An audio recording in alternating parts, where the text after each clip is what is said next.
이번 달에는 이제 열왕기하 큐티 우리 하게 됩니다. 여러분 큐티 책 혹시나 아직까지 받아가지 못하신 분 있다면은 오늘 꼭 받아가셔서 큐티에 동참해 주시고 또 그때마다 하나님 주시는 은혜를 경험하시는 우리 귀한 복된 성도님들 다 되시기를 바라겠습니다. 금요일하고 토요일하고 하는 드라마일 겁니다. 가족 곱하기 멜로 뭐 그런 드라마입니다. 그 드라마에 보면은 엄마가 이런 말을 합니다. 결혼 자격증이 있었으면 좋겠다. 결혼 자격증이 있었으면 얼마나 좋았을까. 그런 말을 합니다. 울면서. 그렇게 말하는 이유는 자식을 2명 낳아 키웠지만은 자신은 부모 자격이 없다는 겁니다. 자식들에게 상처 주고 자식들을 아프게 하고 지금도 그런 부분에 너무 자식들에게 미안하다. 그래서 결혼을 할 것 같으면 자격증을 따고 결혼해야 되는 게 맞지 않냐, 이런 뉘앙스로 하는 말입니다. 저는 그 드라마를 보면서 제 자신의 모습이 생각이 났습니다. 저도 20대 때 결혼했는데 뭘 알겠습니까? 자충우돌, 세상을 살면서는 그럴 수 있습니다.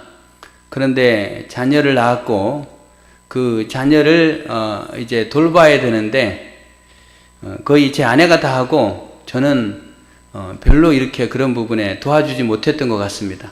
그래서 지금 돌아보면 내가 내 아내를 너무 고생시켰구나.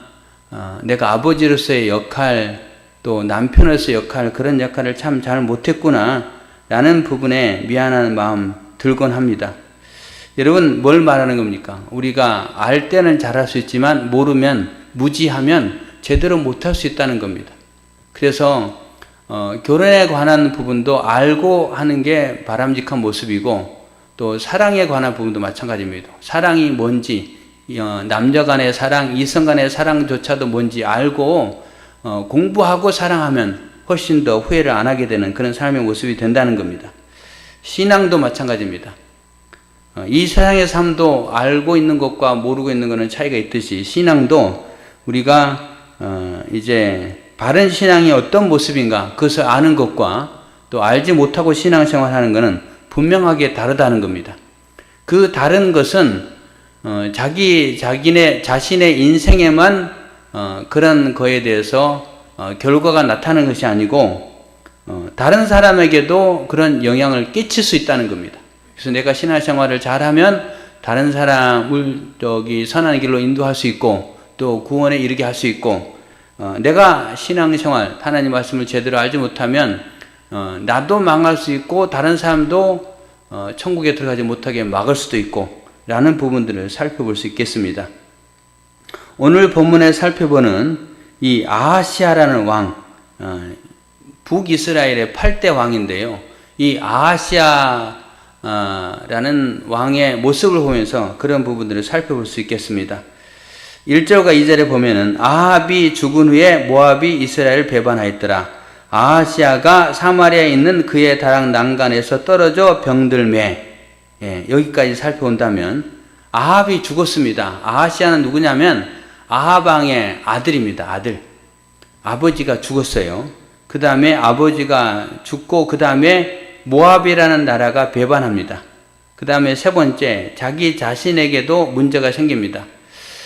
난간, 이게 이제 다락 난간이라고 되어 있는데 위층, 거기에 이제 곡식을 널기도 하고 또 휴식 공간을 사용하기도 하고 왕궁의 다락이었기 때문에 훨씬 더 좋았겠죠. 그런데 있다가 난간에 걸쳐 앉아 있었습니다. 그 난간에서 그만 떨어진 겁니다. 왜 떨어졌을까요? 아마 난간에서 장난친 건 아니었을 것 같고요. 아버지 죽었고 그 다음에 또 그 모압이라는 나라가 배신했고 아마 왕의 입장에서 근심이 많았을 겁니다. 그렇게 우두커니 앉아 있다가 떨어지지 않았을까라는 생각이 듭니다.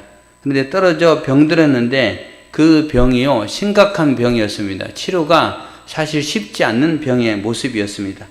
이런 일들을 이제 아하시아가 겪게 됩니다. 그렇게 겪게 됐을 때 아하시아는 어떻게 합니까? 병들매 사자를 보내며 그들에게 이르되 가서 에그론의 신 바알세붑에게 이 병이 낫겠다 물어보라 하니라. 이렇게 에그론의 신 바알세붑에게 자기의 사람을 보내서 이 병이 낫겠느냐 물어보라고 합니다.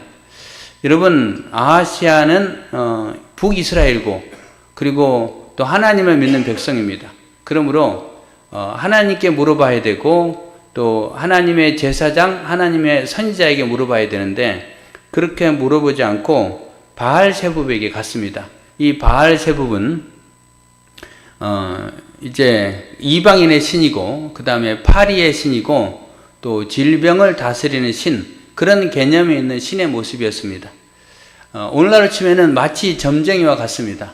여러분, 우리가 어떤 답답한 일을 만나게 되면 누구에게 물어봅니까? 신앙에는 하나님께 물어보겠죠. 근데 하나님이 금방 뭐라고, 야, 너 이렇게 해라 저렇게 해라 금방 가르쳐주면 좋겠지만 하나님이 금방 그렇게 말씀하지 않는 경우가 많잖아요. 그렇게 많을 때에 답답한 마음이 들 겁니다. 아하시아도 아마 그런 마음이 있었을 겁니다. 물론 아하시아는 하나님을 잘 섬겼다라고 할 수 있는 왕은 아닙니다. 하여튼 그런 과정 속에 답답하니까 사람들이 점쟁이와 같은 바알세붑에게 가서 물어보고 그 신은 금방 대답을 해준다는 거예요. 그래서 그 신에게 이제 아하시아가 사람을 보낸 겁니다. 아하시아가 사람을 보냈고 이제 그 사람들이 바알세붑에게 물어보러 갑니다. 에그론이라는 장소였는데 에그론이라는 장소는 전통적으로 블레셋 이런 족속들이 살고 있는 장소였습니다. 아스돗, 아스글론, 에그론 이런 다 비슷한 장소입니다. 이게 결국은 이방인의 땅에 이방인의 신을 찾아갔다는 겁니다. 하나님은 그런 아하시아의 모습을 보고 이제 엘리야 선지자를 보냅니다. 엘리야 선지자를 아하시아 왕이 보낸 사람들에게 보내서 이렇게 말합니다. 3절 말씀에 여호와의 사자가 기슭 사람 엘리야에게 이르되 너는 일어나 올라가서 사마리아 왕의 사자를 만나 그에게 이르기를 이스라엘에 하나님이 없어서 너희가 에그론의 신 바알세붑에게 물으러 갔느냐, 이렇게 말씀하고 연이어 말씀하기를 그러므로 여호와의 말씀이 내가 올라간 침상에서 내려오지 못할지라 내가 반드시 죽으리라 하셨다 하라, 이렇게 엘리야에게 전달하라고 하고 엘리야는 왕이 보낸 신하들에게 찾아가서 그 말을 하게 됩니다. 그 말을 들은 신하들은 에그론의 바알세붑에게 찾아가지 않고 바로 왕에게 돌아가서 우리가 길을 가다가 이런 사람을 만났는데 그가 이렇게 말했습니다 라고 왕에게 보고를 합니다. 여러분, 여기서 하나님은 엘리야를 아하시아 왕에게 보냈습니다. 하나님이 아하시아 왕에게 엘리야를 보내면서 이스라엘에 하나님이 없어서 내가 바알세붑에게 물으러 갔느냐, 너가 누운 침상에서 일어나지 못하고 반드시 죽을 것이다 라는 그 말을 전달하게 합니다. 하나님이 아하시아 왕에게 이 말을 전달하는 이유가 뭘까요? 왜 하나님이 그 말을 아하시아 왕에게 전달하고 했을까요? 하나님을 너가 잘 섬기지 못했기 때문에 너 심판받을 거야. 그리고 너 반드시 죽을 거야. 그러니 너 죽음을 준비해. 그런 의도였을까요? 아니면은 이스라엘에 하나님이 없어서 곧 하나님이 계시는데 너 누구를 찾아갔느냐? 너의 모습이 옳은 모습이 아니다. 신앙적으로 바른 모습이 아니다. 회개해라. 뭘까요? 첫 번째는 너 반드시 죽을 것이다. 심판의 메시지를 단지 전하기 위해서 엘리야를 보냈다. 두 번째, 하나님이 너를 반드시 죽일 것인데 너에게 그것은 너를 죽이라는 게 아니고 회개하라는 것이다. 어떤 의도로 보냈을까요?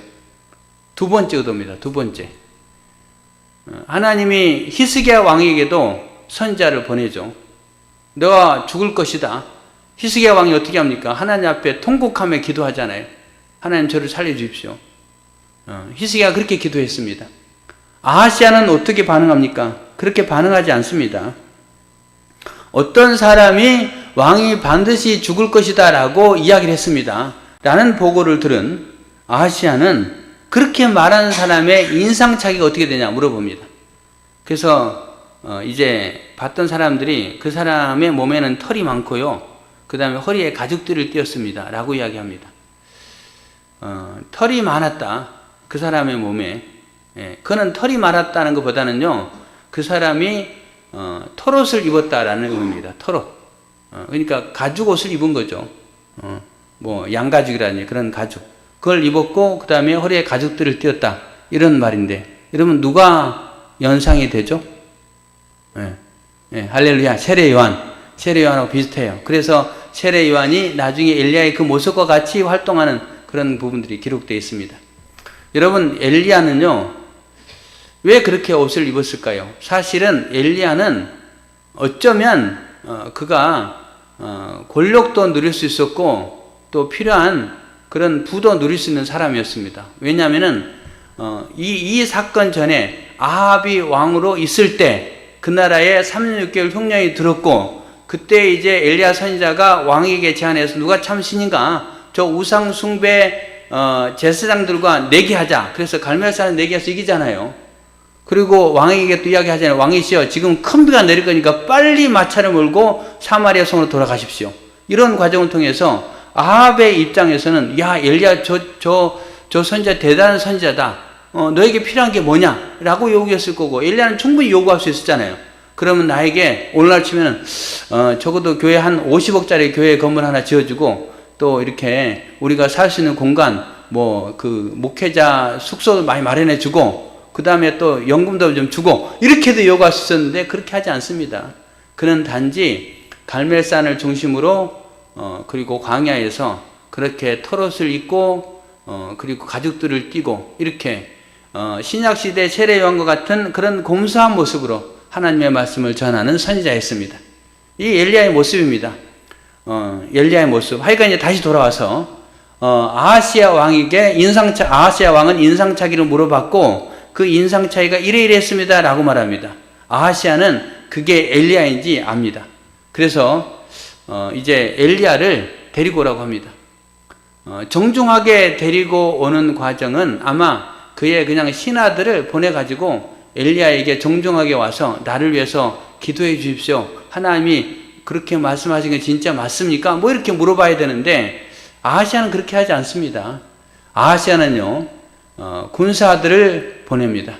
군사 50명을 보냅니다. 군사 50명, 그 다음에 50부장. 그는 50부장은 50명의 지휘관을 보냅니다. 그래서 그 지휘관과 50명이 엘리야를 찾아갑니다. 엘리야를 찾았는데 엘리야는 산 꼭대기에 있었습니다. 이제 그 50부장은 엘리야에게 말합니다. 하나님의 사람이요, 그곳에서 내려오세요. 왕이 당신을 부릅니다. 라고 이야기를 합니다. 오늘 본문의 내용에 보면 그런 정중한 표현으로 되어 있지만, 원문의 근거에서 이 말씀을 살펴보면 하나님의 사람이요, 당장 내려와라. 왕이 당신을 부린다. 어명이다. 라고 아주 강력하게 유업적으로 거칠게 이야기했다라고 표현되어 있습니다. 그래서 이제 그들이 엘리야 향해서 호통을 친 겁니다. 그때 엘리야는 뭐라고 대답합니까? 내가 만약 하나님의 사람이라면 하늘에서 불이 내려서 너희들을 삼킬 것이다 라고 말합니다. 그리고 실제 하늘에서 불이 내려서 그 50명의 사람을 삼켜버립니다. 불이 태워서 죽여버렸다는 거예요. 그런 보고를 아하시아 왕이 듣습니다. 그렇다면은 아하시아 왕은 엘리야 선지자를 두려워하고 하나님을 두려워해야 되잖아요. 그런데 아하시아는 두려워하지 않습니다. 두 번째 다시 50부장과 50명을 보냅니다. 그리고 그들도 동일하게 왕의 명령을 듣고 엘리야를 찾아간 다음에 왕의 어명이니까 속히 내려오라 라고 고함을 칩니다. 그때 엘리야는 다시 대답합니다. 만일 내가 하나님의 사람이라면 하늘에서 불이 내려 너희들을 삼킬 것이다 라고 말하고, 그리고는 이제 그들은 불에 태워 죽게 되는 그런 모습으로 전개가 됩니다. 여러분, 아하시아에게 굉장히 많은 사건들이 발생한 겁니다. 자기 아버지의 죽음, 그리고 또 모압의 배신, 그리고 자기의 질병, 그리고 자기가 보낸 100명의 군사들의 죽음, 이런 모습이 있었습니다. 그리고 아하시아는 또 다른 부분도 기억합니다. 어떤 부분입니까? 엘리야 선지자가 과거에 했던 일, 아합 왕 시대에 흉년이 들어서 3년 6개월 비가 내리지 않았을 때에 엘리야가 하나님께 기도하니까 갈멜산에서 불이 내려 엘리야가 쌓은 제단에 제물을 태웠던 그 일, 그리고 또 바알과 아세라 우상 숭배 제사장 850명을 죽였던 일, 그리고 엘리야가 하나님 앞에 간절히 기도했을 때 가장 첫 번째로는 작은 손바닥만한 구름이었지만 그 구름이 큰 구름이 돼서 큰 비가 내려서 가뭄이 해소됐던 그 사건들, 이런 여러 가지 사건들을 아하시아는 봤습니다. 그리고 또 그때 당시에 활동했던 선지자가 엘리야, 그리고 조금 후에 엘리사, 이런 선지자가 활동합니다. 여러분 성경에 보면은 유명한 선지자들이 굉장히 많습니다. 엘리야, 엘리사도 있지만요, 이사야, 예레미야, 에스겔, 뭐 이런 선지자도 있잖아요. 여러 선지자들이 있습니다. 그 외에도 수많은 선지자들이 등장합니다. 그런데 이 엘리야와 엘리사 선지자는 조금 다른 특징을 가지고 있습니다. 어떤 특징을 가지고 있냐면요, 이 두 선지자는요 굉장히 큰 능력들을 행합니다. 죽은 자를 살기도 하고요, 그 다음에 또 요단강이 갈라지기도 하고, 불말과 불병거를 타고 움직이기도 하고, 뭐 이런 상황들이 생깁니다.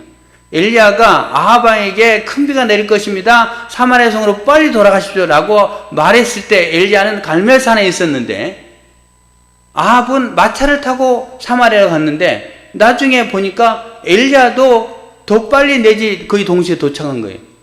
오늘날로 치면 축지법을 쓰고 있습니다. 엘리야와 엘리사는요 놀라운 능력을 행하고 있음을 보게 됩니다. 두 선지자가 활동한 그 지역은요 남유다가 아니고 북이스라엘입니다.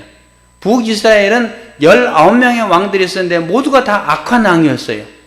그런데 그 타락하고 우상 숭배한 그곳에 하나님이 엘리야 선지자와 엘리사 선지자를 두셨습니다. 그 이유는 뭐냐면요, 하나님의 놀라운 기적을 통해서 그들이 우상 숭배에서 떠나 하나님께 돌아오기를 원했다는 겁니다. 마치 예수님 당시에 예수님의 놀라운 기적과 이적을 많이 행하잖아요. 그것은 어떤 의도로 그렇게 기적과 이적을 행한 걸까요? 예수님 믿으라고, 내가 하나님의 아들이라고, 내가 구세주라고, 내가 죽은 지 3일 만에 부활할 것이라고, 그 모든 과정 속에 예수님 믿으라고 기적을 보여준 거잖아요. 엘리야, 엘리사를 그 타락한 그곳에 보내서 그렇게 사용하시고, 그리고 또 예수님도 그렇게 보여주시고, 이런 모습들. 하나님은요 매번 그렇게 하진 않지만 가끔씩은 그런 놀라운 기적과 능력을 보여주실 때가 있습니다. 우리로 치면요, 제가 보기에는 신앙생활을 처음 시작하는 분들에게 그런 놀라운 이적과 기적을 많이 행해 주시는 것 같아요. 목회사역도 마찬가지입니다. 목회사역에 출발하는 그 시점에 하나님은 기적과 능력 종종 보여주십니다. 우리 교회에 한 2천, 3천만 원 들여서 공사를 했고, 지금은 제가 좀 입체적으로 너무 부담이 돼서 이제 마무리 공사를 안 하고 있는데, 그런 부분들 하나님이 역사하시는 거잖아요. 제가 예전에 나눔의 교회를 개척한 다음에 그 병 때문에 고생하시는 분들 몇 분 있었습니다. 한 분은 성회병원에 입원하셨는데 할머니인데 그분이 넘어져서 이제 병원에 입원하셨어요. 그 전에 이미 뇌출이 와서 한쪽이 거의 마비 상태였는데, 그러다가 넘어지셨고 병원에서 진단은 앞으로 당신은 더 이상 앉을 수 없습니다, 평생 누워 살아야 됩니다, 그렇게 하신 분이었는데, 성령의 감동을 따라 제가 가서 매일 새벽기도 마치고 가서 기도해 드렸습니다. 기적적으로 치유가 됐어요. 제 기도를 나았다는 것을 사람들은 알았습니다. 뭐 제 능력을 말하는 게 아닙니다. 하나님이 하신 일인데, 거의 막바지 다 치료가 되고 퇴원할 시점쯤에 한 분 이제 거기 입원해 계신 분이 저한테 왔어요. 지금 성회병원에 있는데, 왔는데 뭐라고 말하냐면, 저 할머니 목사님 기도해서 낫다는 이야기 들었습니다. 제가 진작 목사님을 알았으면 저도 기도를 받았을 건데요. 그러면서 굉장히 안타까워 하더라고요. 한 번 그분 기도해주고 왔었는데 하나님이 하신 일들이었습니다. 그리고 또 한 분 집사님의 어머니, 이천에 사시는 분이었는데 이분이 그 담석이 왔어요. 근데 참았어요. 참는 바람에 이제 그분도 연세 드신 분이었는데 결국은 온 몸이 다 고장이 난 겁니다. 장기들이 문제가 된 거예요. 장기가 다 한마디로 말하면 흐물흐물해가지고 다 기능들이 망가져 버린 거예요. 그래서 급하게 여의도 성모병원에 왔고 성모병원에서 의사가 하는 말이 가족들 다 모으라 그렇게 이야기를 했습니다. 이제 거의 뭐 마지막에 될 것 같다. 그래서 그 집사님이 또 저한테 이런 상황입니다. 울면서 이야기를 했어요. 또 성령의 감동을 따라 지금은 병원을 이렇게 그 자숙이 출입 못하지만은 그때는 거기가 중환자실이었는데요. 그 예를 들어 제가 목사입니다. 기도해 주러 왔습니다. 라고 하면은 시간하고 상관없이 저를 출입을 시켰거든요. 지금은 절대 불가능하죠. 근데 그때는 매일은 아니었고 한 이틀 3일마다 그 중환자실에 들어가서 새벽기도 마치고 중환자실에 들어가서 기도했어요. 그분도 치료됐어요. 지금도 건강하게 사십니다. 예, 저한테 가끔씩 이천에 놀러 오세요. 뭐 이렇게 하시는데 여러분 하나님이 그렇게 기적을 일으키실 때가 있어요. 우리의 삶도 마찬가지입니다. 그러니까 우리가 처음 예수님을 믿었을 때 필요할 때 하나님이 그런 기적과 놀라운 능력을 보여주신다는 거예요. 매번 그렇게 되는 건 아니에요. 우리 교회에서는 이제 아직 제가 치유사역 같은 걸 안 하고 있는데 또 성령의 감동이 있고 또 하나님 이끄시면 할 수 있겠죠. 예, 그렇게 하는데 저는 치유사역자는 아닙니다. 그거에 능력이 있다라고 생각하지 않고요. 무슨 말을 하고 싶은 거냐? 오늘 엘리야와 엘리사를 아하시아에게 보내줬어요. 그러니까 말했잖아요. 아하시아에게 많은 걸 보여주잖아요. 아합의 죽음, 아합이 우상숭배했고 나봇의 포도원 그것을 빼앗았고 뭐 이런 등등 여러 가지 일 때문에 하나님이 아합을 치잖아요. 그런데 이세벨은 살아 있었어요. 이세벨은요 한참 뒤에 죽습니다. 아하시아보다 훨씬 나중에 죽어요. 근데 살아있는 그런 과정 속에 그럼에도 불구하고 하나님은 아합과 똑같은 아하시아가 되지 않기를 원했어요. 하나님께 돌아오기를 원했기 때문에 이 아하시아에게 여러 가지를 보여주십니다. 그런데 아하시아는 그런 부분에서 하나님이 엘리야를 보내주기도 하셨고 그 다음에 자기가 보낸 100명의 군사들이 엘리야의 말 한마디에 죽기도 했지만 그런 과정 속에 하나님의 뜻을 깨닫지 못합니다. 이것을 한마디로 말하면 영적 무지라는 거예요. 영적 무지. 다른 말로 하면 영적 무감각, 영적 무감각, 영적인 무지. 이게 아하시아에게 문제가 된 겁니다. 하나님이 그렇게 끊임없이 신호를 줬음에도 불구하고 아하시아는 깨닫지 못했어요. 그리고 하나님은 그를 침상에서 일어나게 하지 못했고 반드시 죽으리라 라는 말씀대로 그는 죽습니다. 왕이 된 지 2년 만에 죽어요. 그리고 그 다음에 왕이 여호람 왕입니다. 여호람 왕도 악한 왕이었습니다. 결국은 하나님이 아합 집안을 심판하십니다. 예후라는 사람을 세우시고 아합 집안을 전체 나라를 심판하십니다. 그 심판하는 과정 속에 이세벨도 죽어요. 영적인 무지 가운데 결국은 죽음에 이르게 됐습니다. 영적인 무지로 자기의 인생도 망치고 자기 가족들의 인생이 망쳤지만 뿐만 아니고 다른 사람도 죽게 만들었잖아요. 여러분 영적인 무지가 이만큼 무섭다는 겁니다. 우리는 어떤 모습으로 가지고 살아야 될까요? 우리는 영적 무지에서 벗어나야 됩니다. 오늘 우리가 성찬식을 했는데 예수님이 왜 우리를 오셨는가? 성찬식의 의미가 뭔가? 이런 부분도 깨달아야 될 것이고 말씀을 들을 때에 그 말씀을 나로 하여금 듣게 하시는데 그 의도가 뭔가? 라는 부분도 우리는 깨달아야 됩니다. 아니 잘 안 깨닫지면요 성령님 나로 하여금 그 말씀을 나에게 들려주신 이유가 뭡니까? 깨닫게 해주십시오 라고 기도해야 된다는 거예요. 하나님 우리에게 말씀을 통해서 끊임없이 우리에게 하나님의 뜻을 가르쳐 줍니다. 매일매일 이스라엘 백성들이 광야 40년 동안 하나님이 만나를 주셨죠. 만나를 주셨어요. 그거는 뭐예요? 하나님의 살아계심을 믿고 하나님을 신뢰하고 살아가라. 늘 하나님을 의식하며 살아가라 라는 의미로 매일 만나를 준 겁니다. 아니 일주일 단위로 주면 어때요? 아니 한 달 단위로 주면 어때요? 1년 단위로 주면 어때요? 우리가 농사도 한 해 농사 짓다고 하잖아요. 예, 벼농사 한 번 지어서 1년 먹고 사는 거잖아요. 하나님 그렇게 줘도 되는데 그렇게 주지 않았어요. 이유가 뭘까요? 매일매일 하나님 말씀을 묵상하고 매일매일 하나님의 음성을 들으라는 겁니다. 그게 큐티라는 거예요. 큐티. 예, 그렇게 주님 우리에게 말씀하시고 그렇게 성령의 감동을 통해서 우리 깨닫게 하실 때 우리는 영적인 무지에서 벗어나 영적인 감각으로 조금 예민해야 됩니다.